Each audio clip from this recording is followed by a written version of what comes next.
Hickok 45. You know what you're looking at?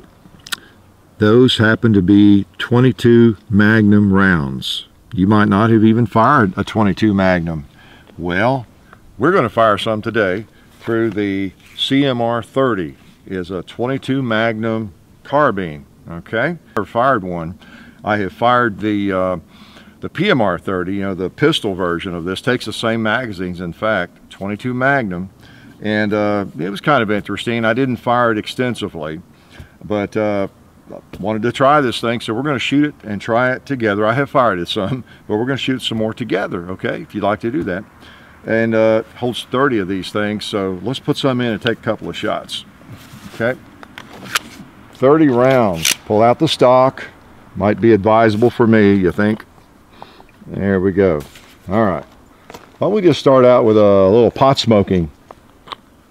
Let's put a round in the chamber. Safety off. All right, got him on the roll. And how about a 2-liter? Okay, it's 2-liter worthy. Let's try it at the red plate.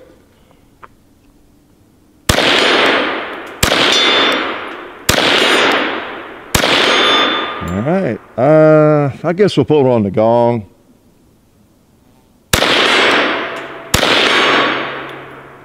I think it actually digs into it a little bit. Let's try the little red plate.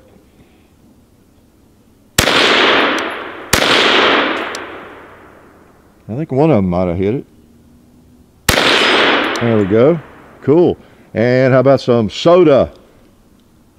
Woo. Well, I'll tell you what, the 22 Magnum makes short work of that. There's a couple more.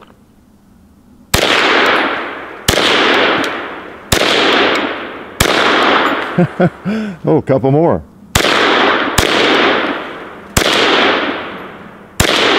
Woo.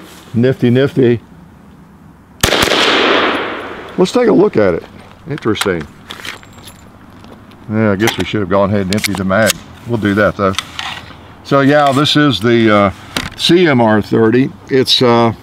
It is what it is. It shoots the 22 Magnum, and a lot of people really like the 22 Magnum, and others make fun of it, depending on what you're going to do with it, right? So this is pretty interesting. Fires a lot of them, holds quite a few for such a small grip or a small magazine. That's the thing. You've got essentially the same as an AR-15 magazine in terms of capacity, but yeah, just a little pistol grip. So that's one of the appeals to it. I think the PMR-30 as well, that it holds so many rounds and it's light, very lightweight. I mean, these magazines, I have a loaded one in my pocket, my mag pouch, and it's fully loaded and it weighs nothing, even fully loaded. I'll leave it there so I'll know where it is. And the firearm doesn't weigh much. It's under 4 pounds, and it's mostly aluminum alloy and Zytel and maybe other polymers. And you know, it has a steel barrel and bolt, of course, but it just doesn't weigh much. It's very light. So let me tell you the things I like about it. It is a handy, nifty little firearm. I mean, it's thin. It feels cool. I don't know what else to say. Nifty, cool. It's just a little thing that doesn't weigh anything. You feel like you could just put it in a shoulder holster and carry it that way because it's so light. And the stock pulls out like that, pretty cool, and you're in action. Like a lot of things from Kel-Tec, they have some very interesting designs, very innovative designs, and you know, this I would maybe put in that category. Okay, how many people are making firearms like this in 22 Magnum? Not many. Any? Don't know. But it's an interesting gun. Let me show you real quick what it looks like inside. And the breakdown, you know, and I could just not do it, but I'll try it. Okay, get this pin out. First of all, the safety on. Let me make sure I've got it. You're supposed to have it cocked and the bolt forward, safety on. Okay, knock the pin out. I mean, I knew it was empty, but okay, it's really got a stiff pin. It's new, of course. There we go. Take the pin out. Pull this off. There we go. And I don't know whose phone that is, but we're not going to answer it. I'll tell you that because we're in the middle of a video, and we just generally don't talk to people in the middle of a video. So you take that out. Okay, got the stock off, and then the bolt comes out back here. You just push back on that. Now here's the tricky part, and I think if you can get this slide back almost off, but not all the way off, it makes it easier. Bolt comes out like that, and then this kind of locks into the rails there, so you got to turn that. I've discovered just turning it like that seems to work as well as anything. And there's the bolt. Okay, that's all steel. You'll be happy to know, it's such a light little firearm. It gets dirty in a hurry. All right, and that's one of the negatives about the firearm, and of course the cartridge. If you fire this thing 100, 200 times or something like that, it is likely to get dirty enough that it's not, and dry enough that it's just not going to work as well.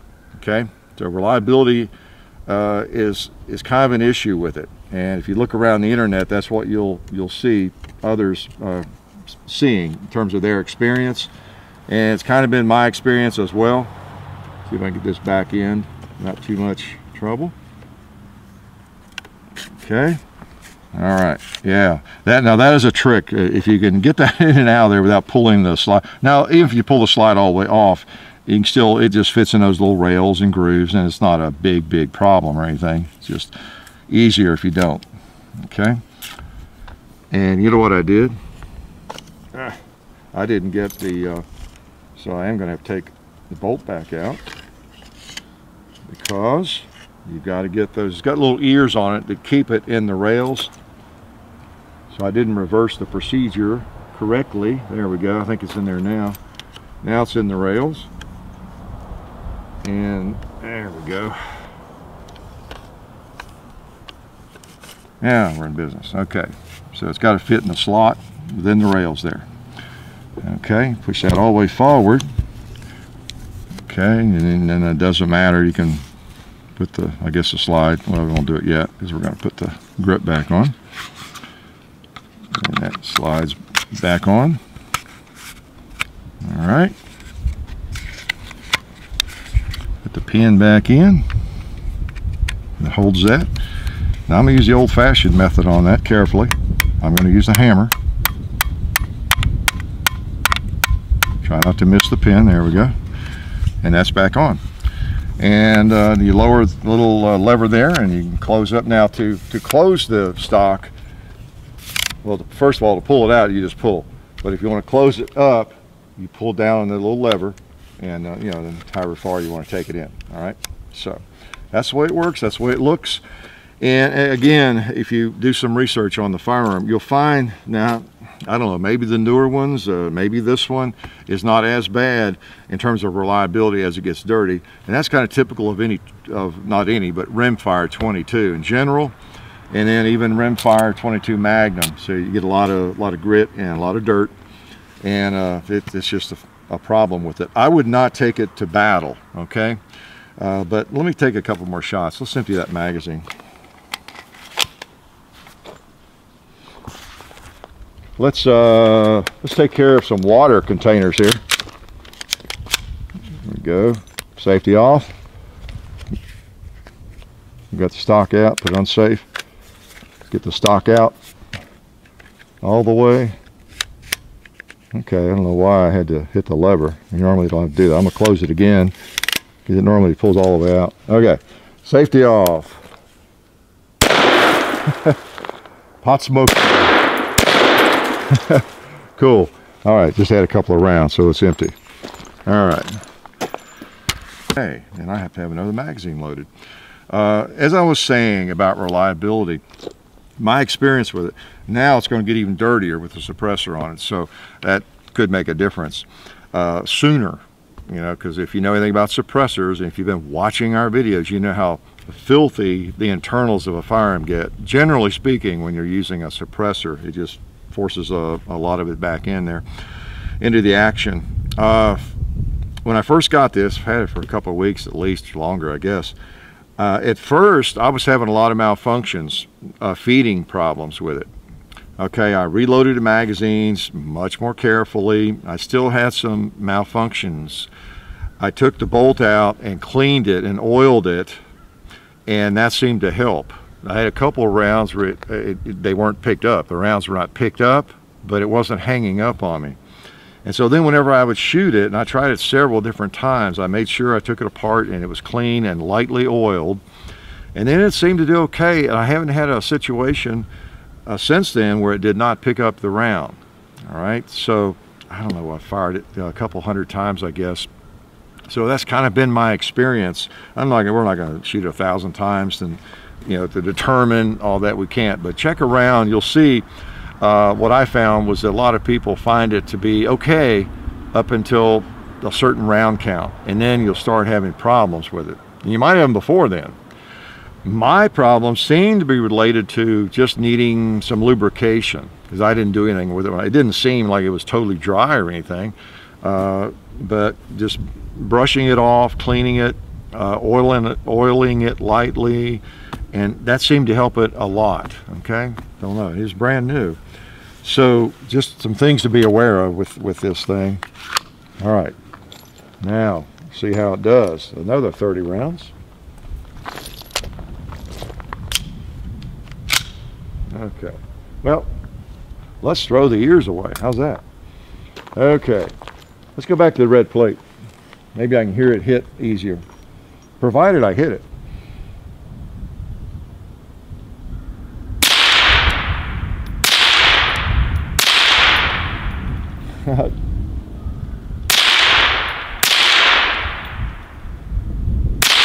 You know what? Oh, okay. It definitely changed the point of impact.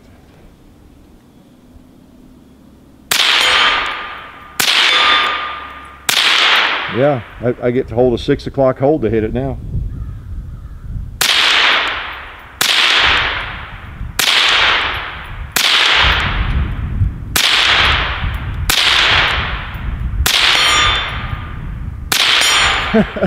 That's interesting. What was happening, okay, it was really messing with me, put it on safe. I'm too dumb to be messed with that much. But what was happening was I was using the same hold initially when I put the suppressor on, and they were all going high. Okay, I began to see they were going high. And so I brought it down a 6 o'clock hold around the bottom of the plate, and bam, bam, bam. So hitting, okay, cool. So then let me show also I'm hit some more, you know. Then it starts still shooting high. I think the barrel, whatever the combination, is susceptible to heating up and changing point of impact. That's what it seems to be to me. Again, this is not scientific, but that's what I'm seeing here. This one experiment, one experience that and that happens with firearms. As the barrels heat up, at least it's been my experience, they'll tend to shoot higher. Now some might do something different, I don't know, but the guns where I've experienced that is they will tend to shoot higher, and that's what's happening right there. Interesting. Okay, let me try that cinder block over there before I run out of ammo. There's a 2-liter sitting by it too. Okay, I'll hold on the bottom of it, maybe I'll hit it.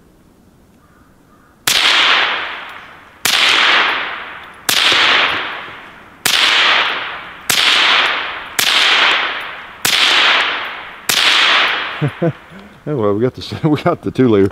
Well, it got through 2 mags now without any problems. Not any problems. Okay, now as I reload one, they will reload one at least. And they're tricky. As you look around the internet, you'll see some horror stories about the gun. Okay, get ready. If you think, oh, that's cool, I want one, I would do some research, because you will find some folks really bashing them, and some others not bashing them so badly.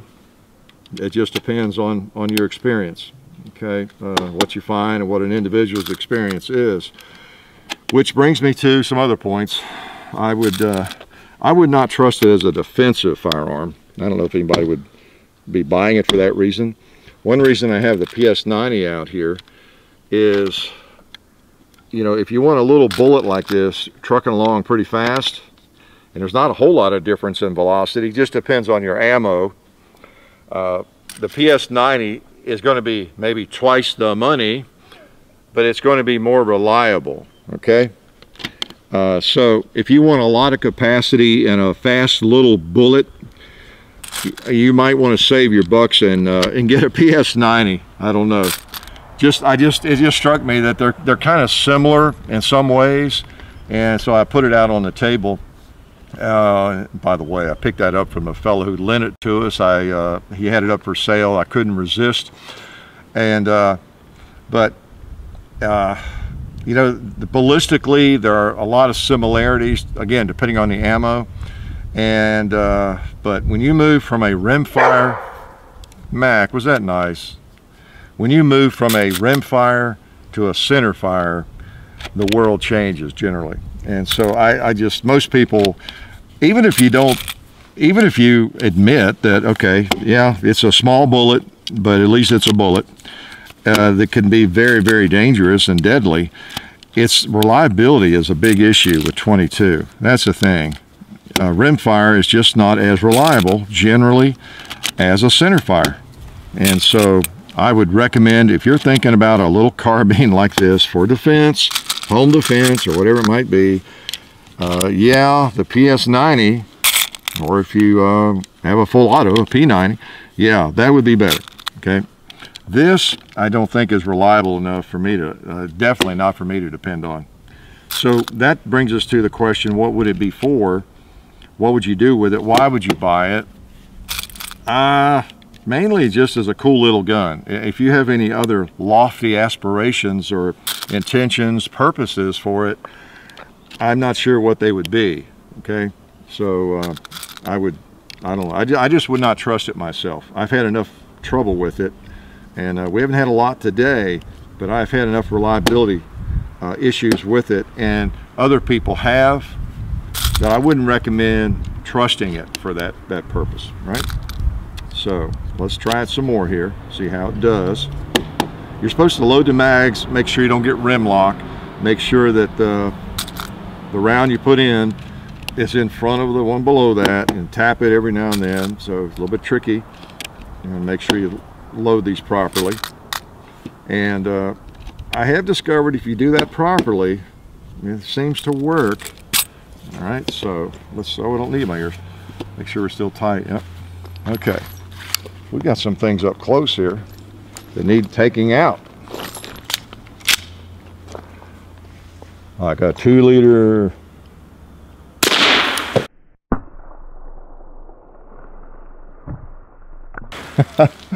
And we'll save that one. Some Mac. Some Mac. That's neat. You actually hear the smack when you have a suppressor on. Woo! Oh man. Oh, there's one down there.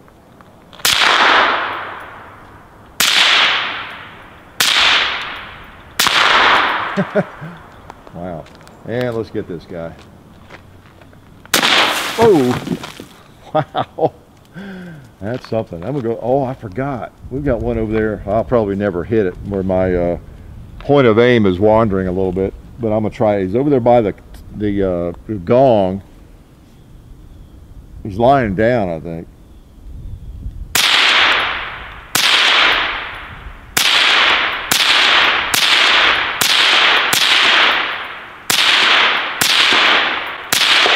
There we go. We lucked one into him. All right, got that guy.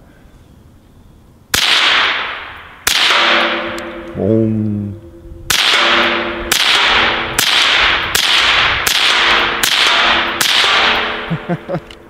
We got through another magazine. Maybe I shouldn't complain. And again, that's kind of the take. I must have seen, as I looked around for information on this and what other people's take was on their experience with it. That's what I'm looking for. I'm looking for real people, generally, who have shot these things, whatever firearm we're reviewing, quote unquote, because I'm just one person. John and I are, well, we're two people. 1 + 1, yeah, we're two people. But our experience with one firearm is just that. You know, it could be really good, better than it ought to be, or it could be really bad, worse than it ought to be, you know, with one firearm. We could be doing something wrong. We might be over oiling it, lubing it, you know, things, you know, just for what firearm it is. Maybe it doesn't want much lube. Maybe it's a firearm that needs more lube, and I haven't figured that out yet, or those sorts of things can happen. So one person's experience is a bit of an aberration, and y'all know that. So anyway, I like to look around, see what's going on, what people are saying about it based on their own real experience, not somebody that works for another company, hopefully, or just whatever the situation is, but someone who actually owns one and has shot it or has owned it. And that's the take I'm seeing, that they do fine up until they get dirty. They do pretty well up until they get dirty, and then you've got to load the magazines, do it right, or you will have trouble. And that might have been the reason I had a lot of trouble early on. I don't know if I had some of those rims locked up. I know the very first time I loaded them, I just loaded them up. And then I got to reading the manual, looking around, and realizing how important that was to do it properly. Because I really thought we were going to have so many malfunctions that we wouldn't even be able to do a video with this crazy thing. Because if a gun just doesn't work, we're not probably going to do a video. We'll send it back or something and see and get another one. We've done that before. If it just won't work, get another one and try it again, and then we bring that to you and we let you know what happened with the other one, and kind of clue you in. But makes for a horrible video, turns into a bashing video, and it might be unwarranted. It could be something I'm doing wrong, and then here we've got this big video out there with lots of views, and it's killing this, not killing, but I mean it's making a gun look bad that doesn't need to be made look bad. Okay, is that making sense? I don't know, I'm rambling, but that's kind of the way we think about things. When we think, we try not to think too much. But the CMR-30 is a pretty cool little carbine, if this is the kind of thing you're looking for. I'm not sure, other than just plinking at the range, you're going to do with it. I don't know, maybe somebody would hunt something with it, maybe, but again, I wouldn't recommend this for a self-defense type of firearm. Definitely wouldn't. And by the way, we're shooting federal. I told you, didn't I? We're shooting federal ammo. You got the close-up here, the 22 Magnum. Appreciate them helping us out. But that's what I was firing at it, and mostly I was firing, I think, the CCI, and a hot little round for a 22 Magnum, I think, and seemed to work fine. So if you have more experience with other types of ammo or these or whatever in it, some that are more reliable than others, or anything at all, chime in, because it's a cool little carbine, and I can see a lot of people being interested in it. Because of the design, the lightweight, and being just, having kind of a cool factor. Let us know what your experience is with one of these, if you can find them. I think it's like a lot of the Kel-Tec, especially the more innovative or the very interesting Kel-Tec designs. Sometimes they're just not enough of them out there. People want them, but they can't find them to buy. This, I think, the MSRP is around $630 or $640. So that's what it is. That's what you get, and those are my impressions of it. I personally would not buy one for myself.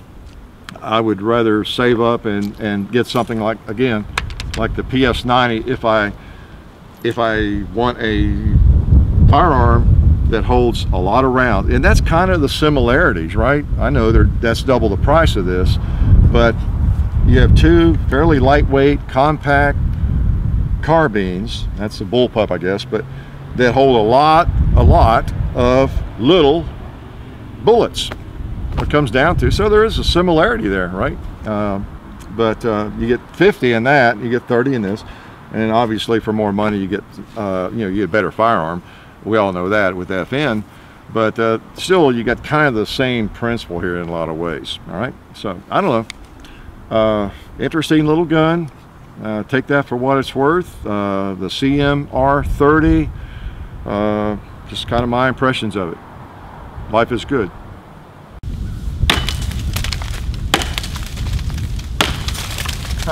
Oh, well, since I'm still here, let me take this moment to thank SDI, the Sonoran Desert Institute, for their support of the channel. We appreciate their help. SDI is a place where you can get certified in gunsmithing. You can even get an associate's degree in firearms technology and work in various areas of the firearms field. Might be appealing to you. They work a lot with veterans and just a pretty cool place. So check out the link, sdi.edu. The link is in the description of most videos, almost all videos for the last 6 months or more. So so check that out.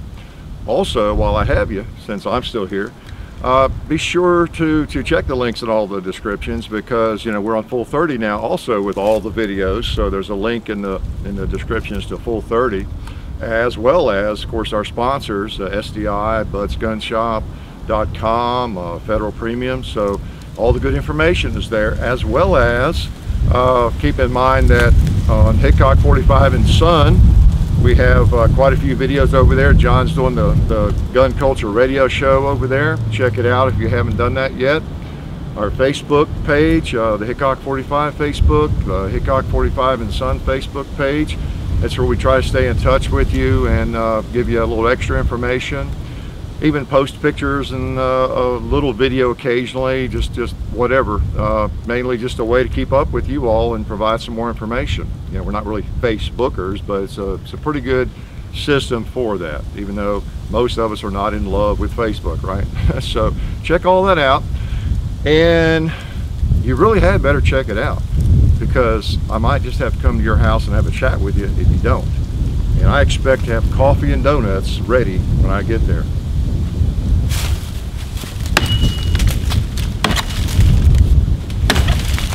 All right.